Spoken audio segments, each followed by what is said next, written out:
Welcome to Macro Hive Conversations with Bilal Hafiz. Macro Hive helps educate investors and provide investment insights for all markets from crypto to equities to bonds. For our latest views, visit macrohive.com. Greetings and welcome, Antonio. It's fantastic to have you on the podcast show.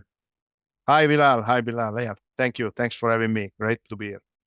Now, before we go into the meat of our conversation, I do like to ask all of my guests something about their origin story. So it'd be good to know, what did you study at university, and was it inevitable that you'd end up in finance? And what are some of the key milestones in your career? Yeah, so I don't know if it was inevitable for me to go to finance, but I studied economics, so there was a good chance. But I have to say that, at least at the time, I studied at the University of Bologna, that is the oldest in the Western world. So the first 2 years are common. And then from the third year, you decide if you want to do more like accounting or you want to do more like finance or theoretical economics. At the beginning, I chose the accounting field, honestly, because I felt it was the easiest. And at the time, was going out with friends and so on. So I said, let's do the simplest one. But then I went just by chance to a lecture in statistics from Prof. Carlo Ferreri, and it was fascinating. So it was a lecture on the law of large number, the Bayesian theorem, and so on. And then I said, well, I like this stuff. So I decided to change, and I went into theoretical macroeconomics, which at the time was not just the 3-year degrees that there is now. It was already quite of a type of master level. So you spend a lot of time doing mathematics, control theory, statistics, a lot of economics. So the book we studied at the time already was Foundation of International Macroeconomics, the Obsver-Rogoff. So it was really quite intense and mathematical way of studying economics. So that's the first thing. And then second, the reason I ended up in finance. So I graduated, then I did a master in Bocconi in economics. That was really... It seems like every Italian I know who works in finance seems to have gone to Bocconi, at least in London. Yeah, it's very popular. So then I went to Bocconi. And after, as a first job, I ended up doing long-short equity models for a consultancy company during the bust of the dot-com bubble. And then I decided, no, I want to work in finance. I like the volatility and so on. So that's I'm here, basically. Yeah. And then you went on to work for some of the sort of famous macro hedge funds as well. Yes. So in Zurich, I worked for UBS and Credit Suisse. And it was a good experience because I worked in the credit derivatives and credit product space as a macro strategist, and also as doing mathematical models for CDOs and dual default basket, using a lot of statistical model, copulas, codependence that are not very trendy now in the generation of AI. But at the time, they were really important. And I basically went through all the build-up of the imbalances that actually brought to the global financial crisis. And in 2008, I moved to work for Brevan in London, in hedge fund. Okay, great. And then you went on to work for Tudor and Maniyar as well. Yes, that was a great experience together with Brevan. And that was basically what I did. So banks and a few top hedge funds, yes. And just out of interest, I mean, what did you find was the biggest difference between what you studied academically versus the real world, especially if you worked, on the buy side? Obviously, when you're in markets themselves, the world behaves differently compared to what you learn in the textbooks. Yeah. So on one side, in Credit Suisse, I used to work for Christian Blund, and now is the chief risk officer of UBS. This was a fantastic experience because the team was very quantitative, and I developed a lot of model in MATLAB at the time, not in Python. It was not our thing. Python did not exist at the time. Existed, but people were not using it. So, and I have to say that a lot of the theory I was studying during my master in finance at ETH in Zurich, because I did another master in 2004, 2005 in Zurich, it was, I studied a lot of these models, statistical model for default basket, CDO, and many other products. Then I applied really in practice during that experience at Credit Suisse. So it was very similar. What was different is that when you are in a big organization, of course, all these models, they get then implemented into ITs and so on. So you need to deal with a lot of details about the implementation, which was not really my job, was more on the building the prototype. But then there is a lot of course, organization behind to get this model up and running in an industrial fashion, in an industrial setup. And that's the part that basically you don't see at university. And of course, there is the part that is not just modeling. Also, you need to develop interpersonal skills to deal with other people. And also during my time at UBS, in which I was a credit strategist, we were pitching a lot of this product to client.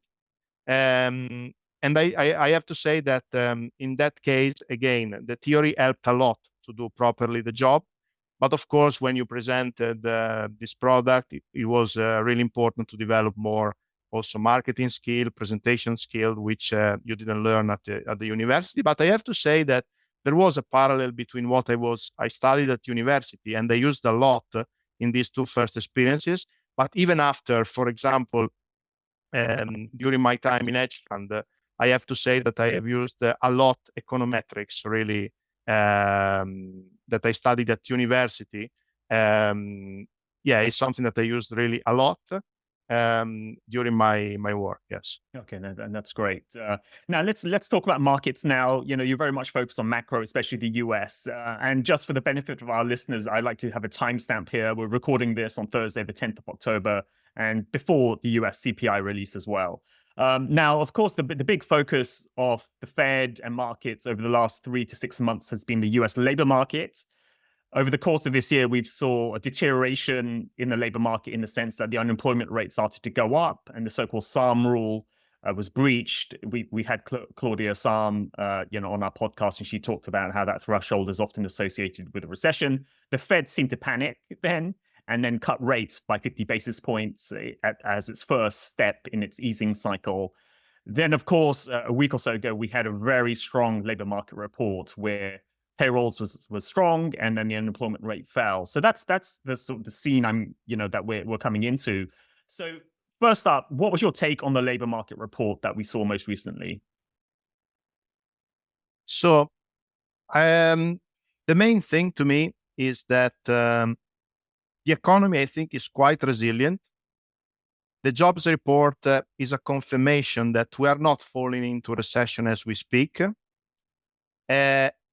I do not think the economy will be resilient forever, and I will go through the path in which we could go to a recession at some point. But I think the main message from the jobs report is that the economy, is not falling into recession, and the worries about unemployment rate going higher, which I understand because historically when the unemployment rate starts to go up, it tends to keep going higher.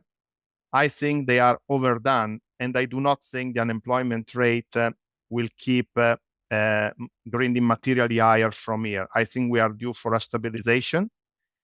And try to give an even more precise view, I think we are due to a stabilization below the 4.4 level, which has been penciled by the Fed in the latest summary of economic projection. So, and there are a few reasons for that. So first, let me say that in general, many leading indicators of unemployment, all the ones I also look at, they suggest unemployment rate much higher than it has been. And I share the worry that, for example, Claudia Sam has brought to a market participant, that at this point, with the new hires rate at 3.3, there is a good chance, and the unemployment rate at 4.1.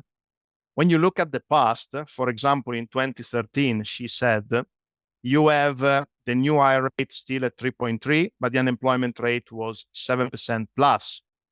I would add on that even before, when I look at 2002, we had a period, for example, around March 2002, in which the hire rate was 3.3, 3.4. I think it was 3.4. And the unemployment rate was higher, 5.9. So I understand the fact that there is a risk that the unemployment rate could start to jump higher, because clearly the fact that the higher rate is coming down is an So indication the higher rate is the hiring rate of companies that comes from the jobs report. Yes. And people use that as a leading indicator for the unemployment rate. Yeah. Not only so, let's say that in the jobs report, jobs opening have come down a lot. Hires have come down.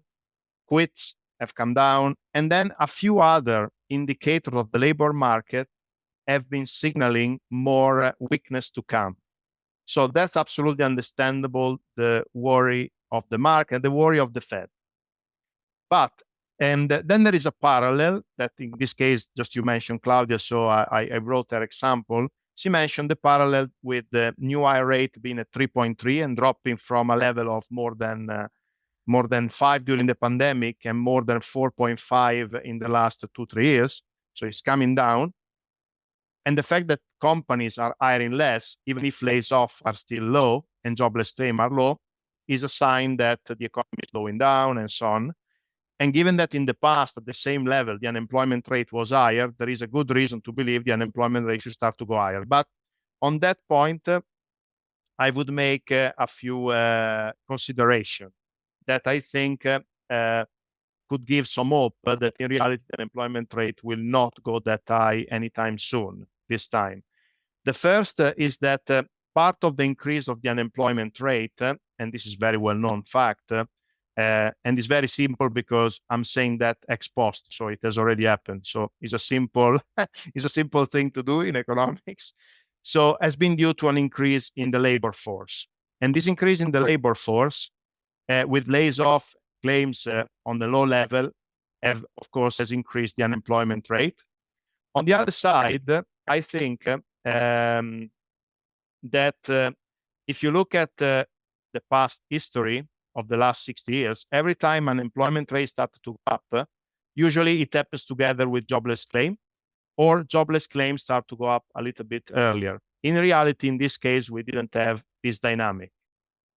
Another point I want to bring is that, which is a point that also I discussed and has been brought to attention to Phil Suttle, one of your guests in the past, is the fact that the household survey is very noisy. So the best measure are the ratio, the best measure you can look at, and the unemployment rate is a ratio. So if you take the unemployment rate as a good measure of in the household survey, and you look at the labor force, recently the labor force this year has gone up much less than last year. So the year-over-year growth rate has dropped quite significantly. Given all the immigration, it could be that that drop is a little bit too much.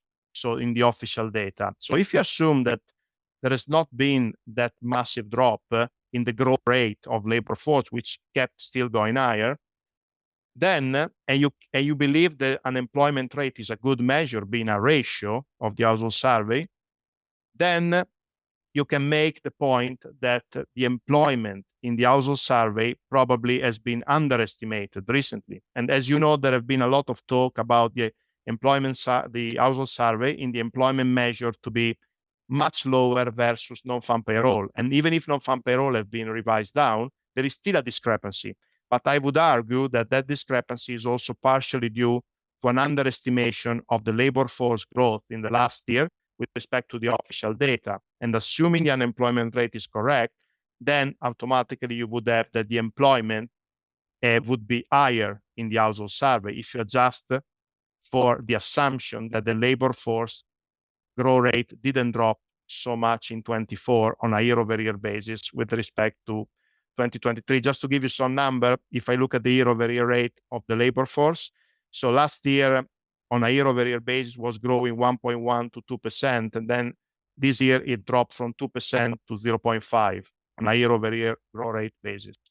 So when you put together this consideration, I think there are reasons to believe that if now labor force is still going higher, but is going higher probably anyway a little bit less than last year, at the same time lays off and jobless claim remain low, then unemployment rate is due for a stabilization. Maybe can be 0.1, 0.2 above this level or below. That's difficult.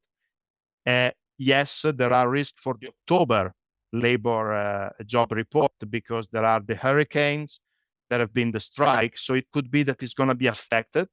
But these are factors that the Fed should look through them. But if I look from now to year end, my bet is that the unemployment rate will be below the level forecasted by the Fed in the summary of economic projection. So my bet would be that the Fed will reduce the 4.4 that is in the summary of economic projection in December. Of course, in December, the meeting is going to be more or less in the middle of December. So we will get another 2 reports. So there is some uncertainty, but that would be my call. The last point I want to make on the unemployment rate is that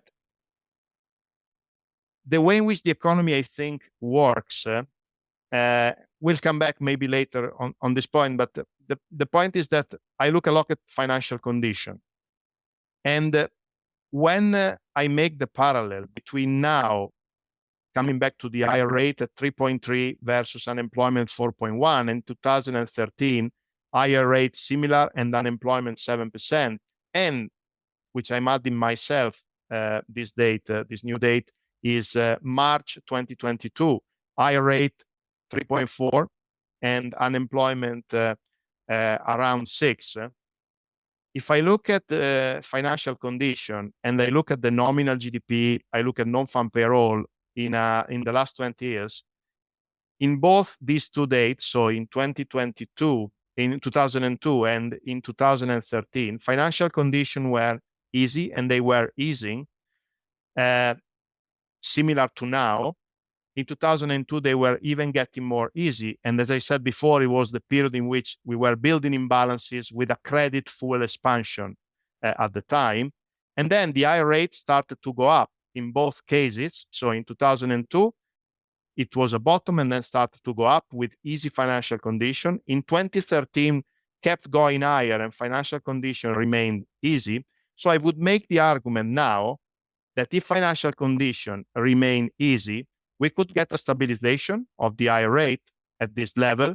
So I don't think it's due for sure that it's going to keep dropping with the unemployment going higher. I think we could have a stabilization at least. Yeah, absolutely. Yeah. So what you're saying is that historical reference points, 2002 and 2013, were periods where the higher rate was similar to now, but you had easing financial conditions, and then that actually led to the hiring rate going up, and then the unemployment rate being stable over that period of time. Yes. We'll come back to financial conditions in a moment, but I did want to ask you, when you look at market pricing right now for the Fed, the market is pricing the Fed to cut rates once or twice this year now. It's kind of not fully two cuts, and then a whole series of cuts next year. Now, how do you interpret what the market's pricing? Is the market pricing a recession? Is it pricing a return to neutral? I mean, how do you think about what the market's currently pricing? So before the jobs report, the market was pricing, I would say, a fast normalization with a scenario between soft landing and some weakening in the labor market data. So this was what the market was pricing. Then we had the jobs report, and suddenly the market pricing basically matched almost perfectly, as we speak today, the summary of economic projection. So what the market is pricing is that the GDP is pricing really exactly the summary of economic projection. In the summary of economic projection, we have change in real GDP 2%. Forever, from 2024 to 2027, and then in the longer run, trend growth 2%, isn't it? So the market, so they're projecting trend growth essentially. Yes, trend growth. Just to be precise, on the summary of economic projection is 1.8 longer run, but yes, 2%. So forever.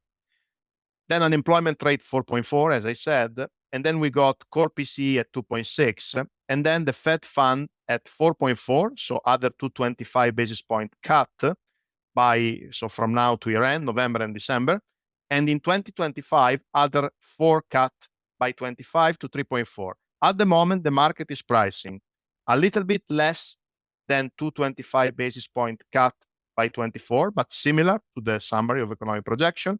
And this pricing on the SOFR future 2025 is pricing exactly 3.4. So the markets are essentially pricing the Fed projections almost perfectly.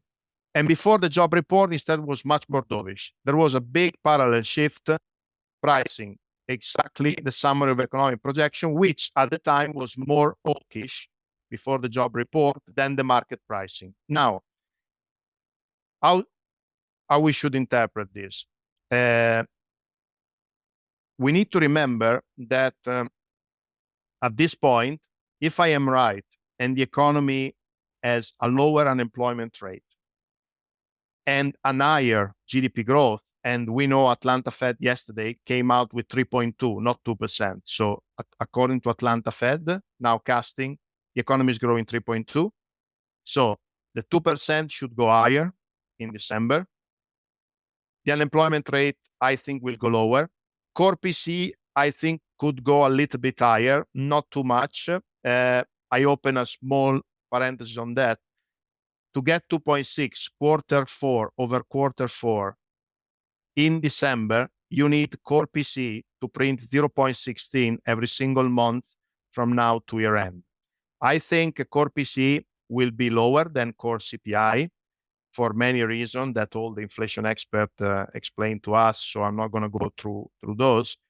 And I think it's correct. But I think there is a chance there. I'm less sure about that, but there is a chance that it could be maybe a little bit higher, but not materially higher on core PC. Having said that, I think what the market is pricing at the moment is exactly the summary of economic projection, but we need to be reminded that if the view is correct, it's going to go up on real GDP, unemployment is going to go lower. So I think the market is still underpricing the goodness of the economy.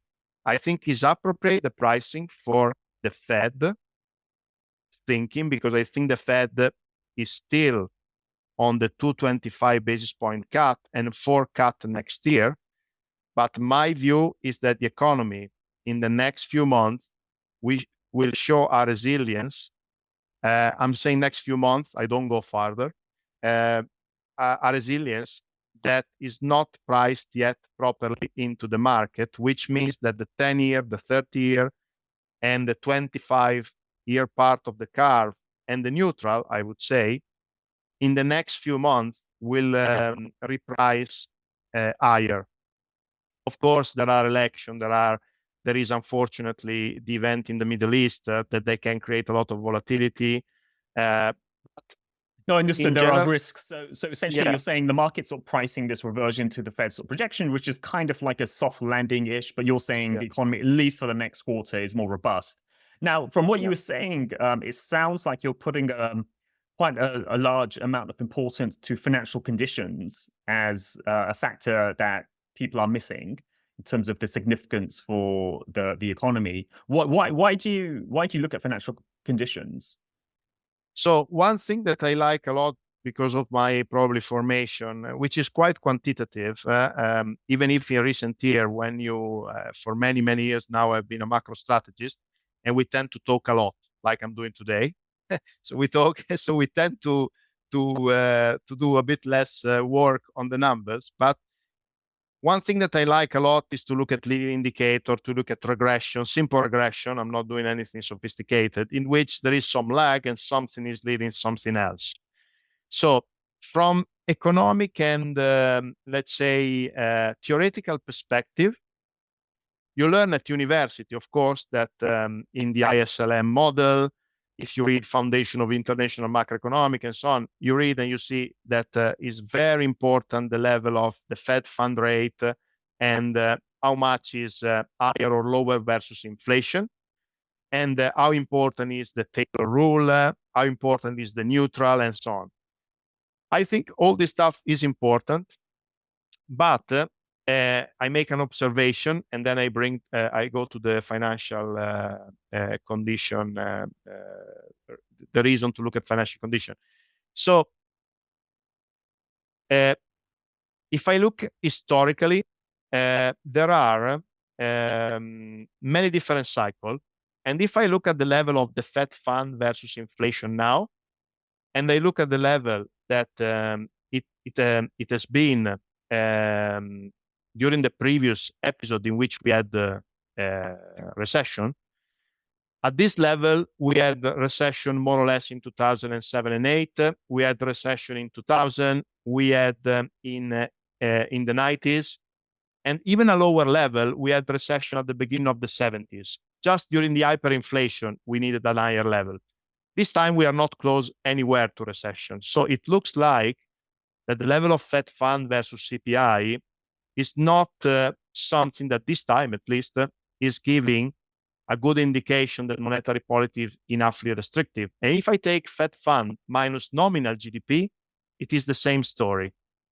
Now, as one of your, another of your very good guests you had, Bob Elliott, that has been very vocal talking about an expansion, an income expansion rather than a credit expansion, I can really say it's totally right on that, because I really lived on the CDO and stuff during the period of the building of the imbalance, as I said before. And actually, it was really a credit full expansion. This time is really much different. And therefore, the economy is still sensitive to rate, but is a little bit less sensitive to rate, I think, than it used to be in the past. And I can see in the data at this level of real Fed fund rate, at this level of Fed fund minus nominal GDP, we are not getting the same recessionary dynamic that we used to get in the past.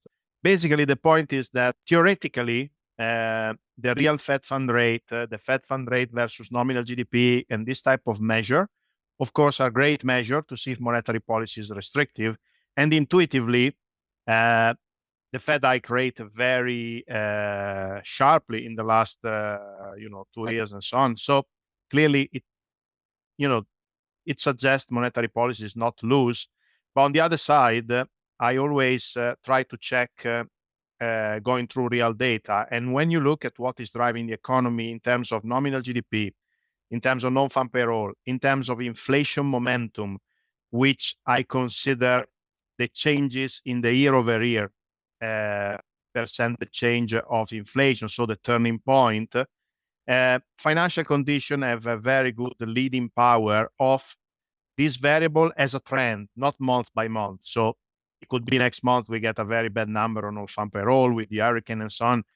It doesn't mean anything, one single number. As a trend, I think they give some very good suggestions. So, and the economic reason is, has always been the case, but this time, given this expansion, which is more income-driven than credit-driven, with the economy is less sensitive to interest rate, even if there are, of course, sector like housing, like venture capital, and like manufacturing that is struggling still. So it's not everything fine.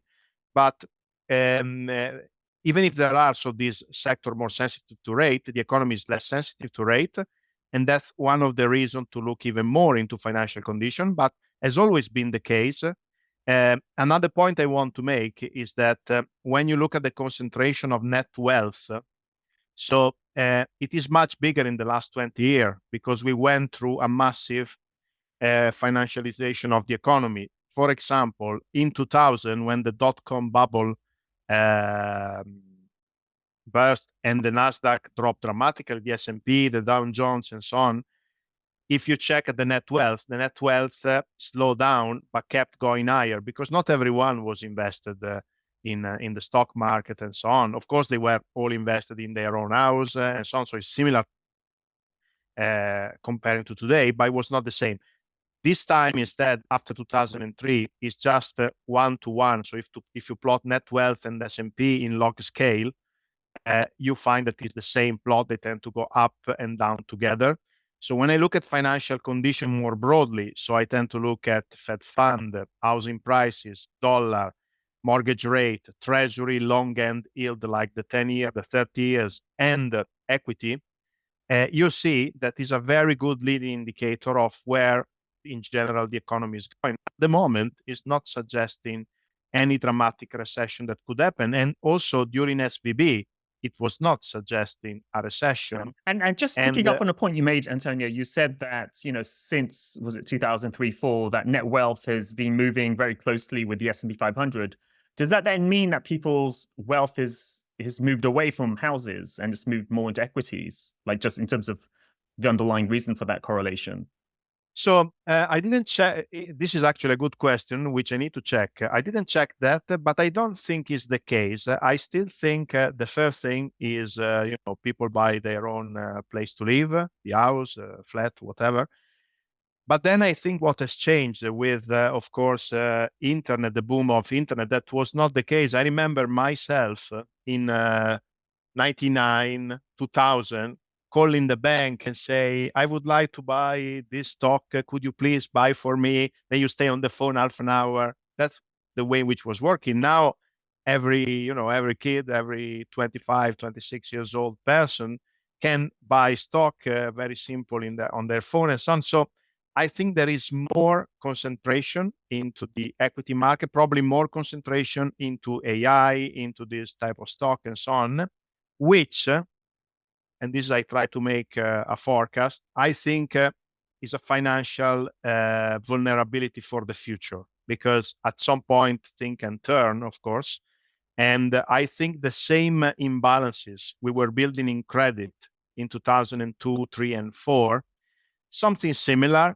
And it's always very difficult to see this stuff when you are it's easier after. So I'm not claiming that I'm able to see that we are building real imbalances. But if I see anything that could be worrying, is the fact that the concentration of investment into the stock market is probably something that will create a feedback loop that when things turn could trigger some violent sell-off when a recession.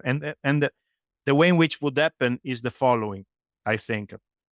At this point, it's difficult to see a recession coming as we speak, because with an income-driven economy where income is driving spending and housing prices are elevated, and your portfolio that you have in, let's say, stock, bond, gold, some commodity, and some maybe tips, is still doing well, it's difficult that people start to stop spending until they don't lose their job. They keep more or less spending. Of course, there will be sector of the economy suffering more and so on. So you get some months in which things look worse. But in general, that's the trend. So until you don't see a meaningful sell-off in risky asset and a tightening of financial condition, it's difficult to see the condition for creating a recession, because in that case, people will start to lose on their portfolio. They are very concentrated, and then they will start to sell part of those stock, in particular, people that are in the lower part of the income distribution.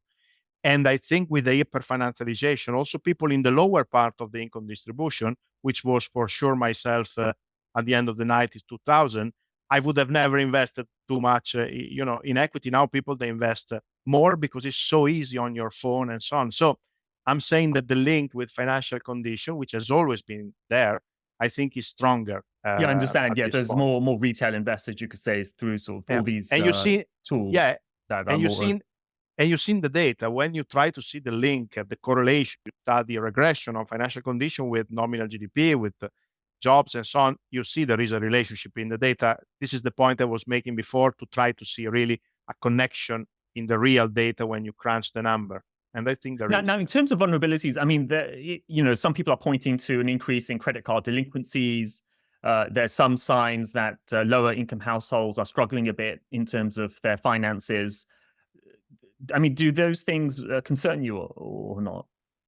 They concern me on a side, in the sense that I think they are important, but they are not systemic enough because financial conditions are too loose, because balance sheets are fine. Of course, they are fine in the middle part of the distribution. There are in the tails problem on the left part of the distribution, but still, the fact that the big corporation, the stock market is so elevated, means that earning expectations are north of 10% for 2 years in a row.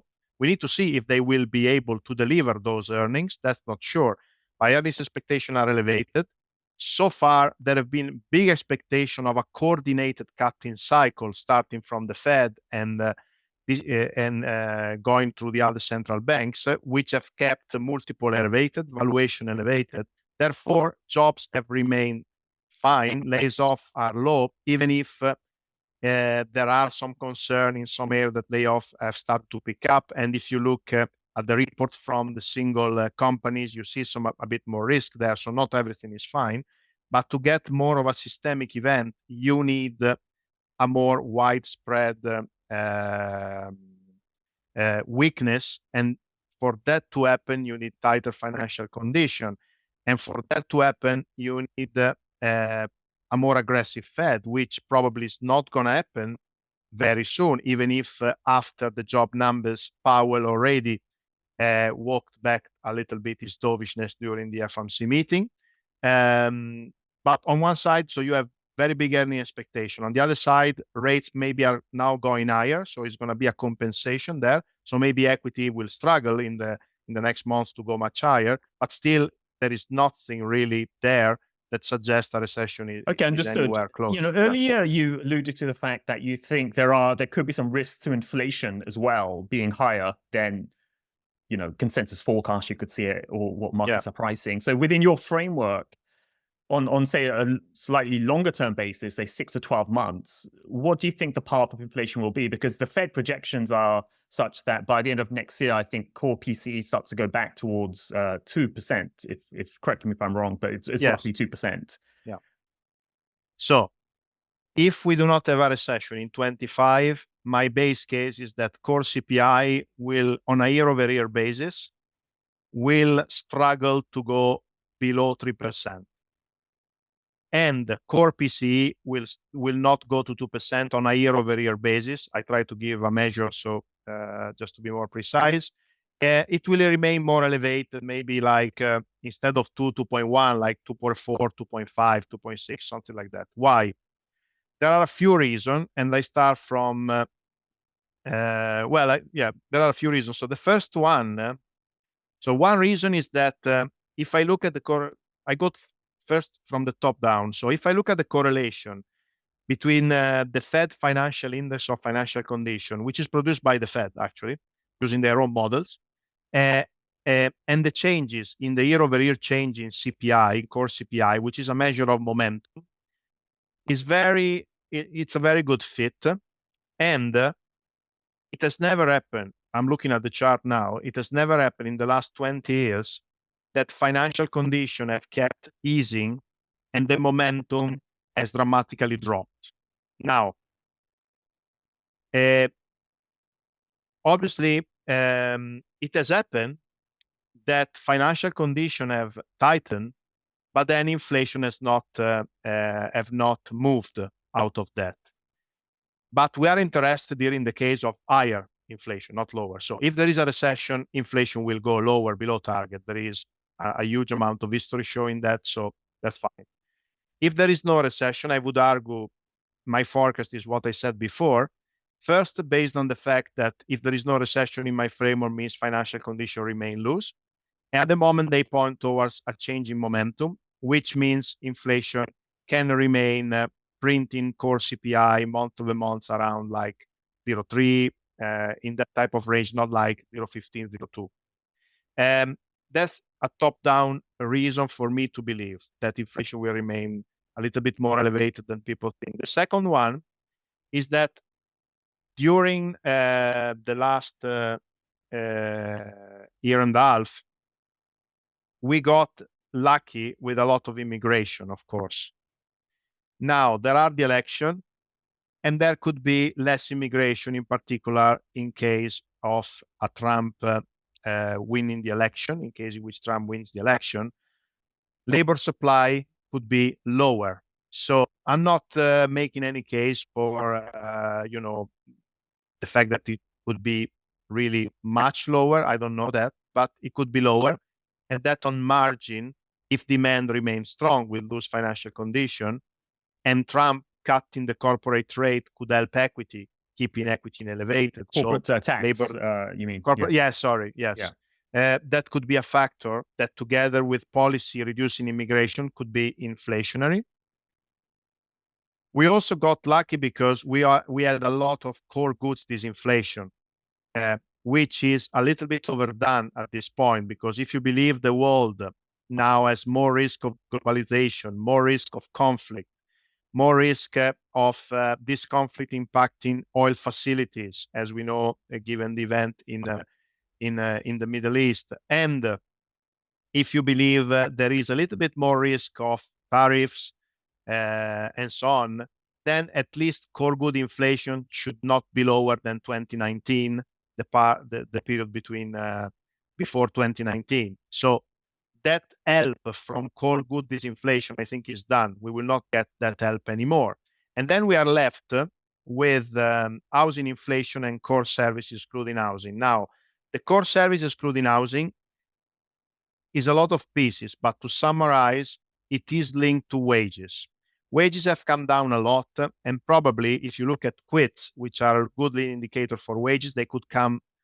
The growth so rate this is of a quit wages, rates. This is the number of people yes, quitting jobs from the jobs reports. yes, Yeah. yes. This one keeps dropping, is a very good leading indicator for wages in terms of Atlanta Fed wage tracker, in terms of employment cost index, which is the most looked measure for the Fed, and in terms of also of average hourly earnings. Now, still the growth rate is way too elevated at the moment for getting inflation back to target, even if I give a chance in the sense that I see leading indicators suggesting it could drop more, but so far it's still too elevated. And if my view is correct on the economy remaining on the strong side, I'm not sure it will go down so quickly to the same level of growth yet before COVID. On the housing side, it is correct that we could have more housing disinflation, but if you look at all the market indicator of rent inflation, which they tend to lead the rent CPI and OER, and if you look at the level they have reached, there could still be some catch-up to be played in the rent CPI. So when I put all this together, and I'm not assuming any supply bottleneck, which can always happen, then I think we will not go back to target in 2025. So no year-over-year core PC at 2% and no core CPI at 2% year-over-year, unless there is a recession. On the top of that, the Fed is trying to ease when inflation is already too elevated, and the financial condition, as I said, are loose. So I think the odds of inflation going back to 2% at target by mid-25, and I know many forecasters are forecasting that, I would question that thesis. So what does that mean for the Fed then for next year? I mean, the market is pricing in, a large number of cuts for next year. So does that mean that the Fed does a few more cuts this year, then they could possibly go on hold for a long period next year? So I think on that I wrote that the overall economic analysis of the US economy currently suggests that the Fed has put in the summary of economic projection up to 100 basis point more cut than justified by the economy. Translated into numbers, I'm making the claim. When I say up to, I'm saying a way that is safe, because up to, I'm not saying 100, I'm saying up to 100. So because I'm not sure, honestly, to be honest. But I think when I look at, and you can see from what I said today, when I look at the overall economic condition, to me, when I see 100 basis point of cut in 2025, it could be half of that, if my view on the economy is correct. It could be much more if we go to recession. Now, my point is that I think in the short term, in the next few months, barring some unexpected massive escalation in the Middle East or something unforecastable, I think the data will make the rates market to price out more cut by end of 25 than is pricing out today, even after the huge sell-off we had after non-farm payroll. So there is more to go in terms of yields going higher. Also on the long end. So both on the short end, let's say up to 25, and the long end. In the short term, today we have CPI in 1 hour. If the number is weak, I think we can get a rally because we had a lot of sell-off. So it's a bit asymmetric there. We can get more rally on a weak number than sell-off in a high number. But my thinking is more like in the next 6 months. And I'm not making a claim that for sure a recession is not going to happen in 25. I don't know that. I'm making the claim that in the next few months, the market will price out this cut because of this dynamic, some of them at least. And if today the CPI is above 0.3334, the consensus at 0.26, I think the market will price today in an hour and a half less probability than now of a 25 basis point cut in December. They will start to price possibly a pause in December. So your big view essentially is that the economy is doing better than people are expecting, and the market's pricing, and you expect yields to go up more than what the market and consensus are expecting. So that's kind of the big picture view that you have. Yes, which doesn't mean that we cannot have a recession in the second half next year, and then of course everything will rally. I'm saying what the dynamic I see in the next few weeks and months to play out because of the reason I said. Last point I want to make is that I don't think we should. Personally, I don't give soft landing a larger probability than a recession down the line, because if what I'm saying is not completely wrong, easy financial condition will play into higher stock market and they will reinforce each other. And then I think it will be inflationary. But then the Fed has to turn, not to turn maybe into hikes, but already to turn into a long pause. And with a long pause, for example, in 1995, in which we had the soft landing, the Fed paused until the first quarter of 1997. So they cut 95, another cut in 96, but they cut 75 bips. We cut already 50.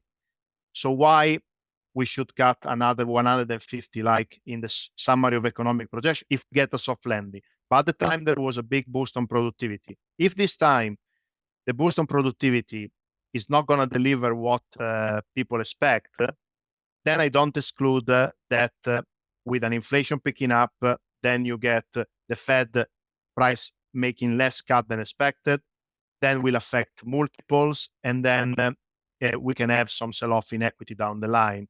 So I'm saying that at least I would give equal probability between soft landing and recession at the end of the cycle, even if for now, in the next few months, I'm still very positive on the economy. Okay, understood. Now, I did want to round off with a few personal questions. One is, and given that you've worked with some fantastic investors over the years, what's the best investment advice that you've ever received?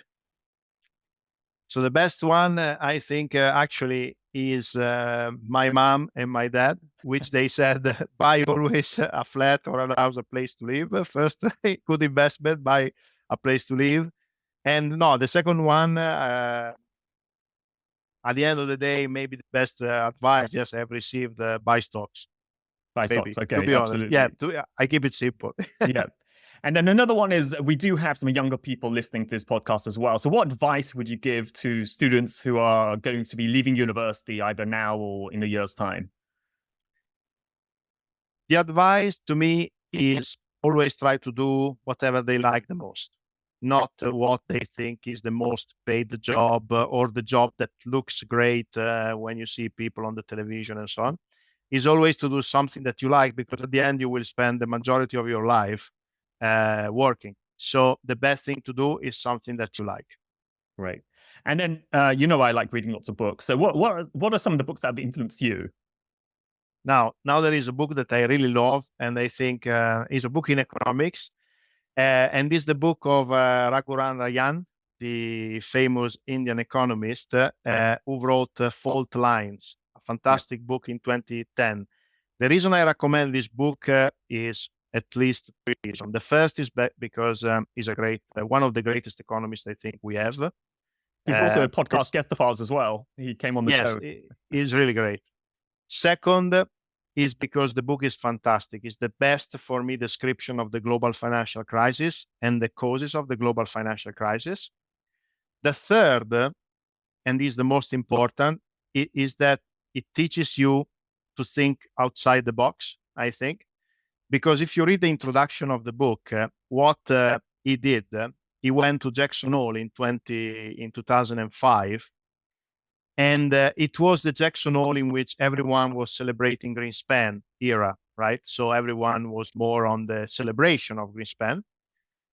Instead, he went there, of course, celebrating Greenspan, but on the top of that, he wrote a piece in which he was basically claiming that a very important point, why the risk of the banking system in his analysis was getting greater and greater if all the banks, they were creating product to put together credit risk and to sell to the market. So if they were selling CDOs and all these products, so they were selling a risk out of their balance sheet, why they were becoming more and more risky? He was making the claim, basically, we were building huge risk of, developing financial instability.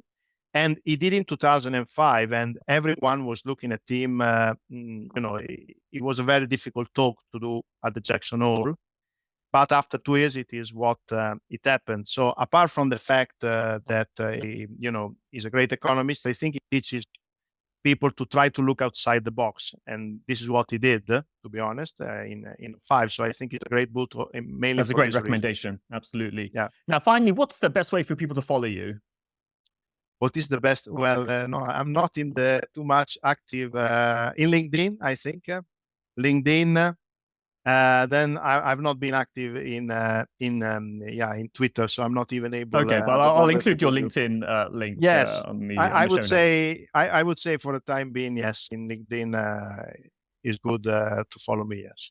Great. Okay, with that, it's fantastic to have spoken to you, Antonio. I love your views, and keep up the good work. Thank you. It was a pleasure to be here. Great. Thank you. Thanks for listening to the episode. Please subscribe to the podcast show on Apple, Spotify, or wherever you listen to podcasts. Leave a 5-star rating, a nice comment, and let other people know about the show. We'd be super grateful. Finally, sign up for our free newsletter at macrohive.com/free. That's macrohive.com/free. We'll be back soon, so tune in then.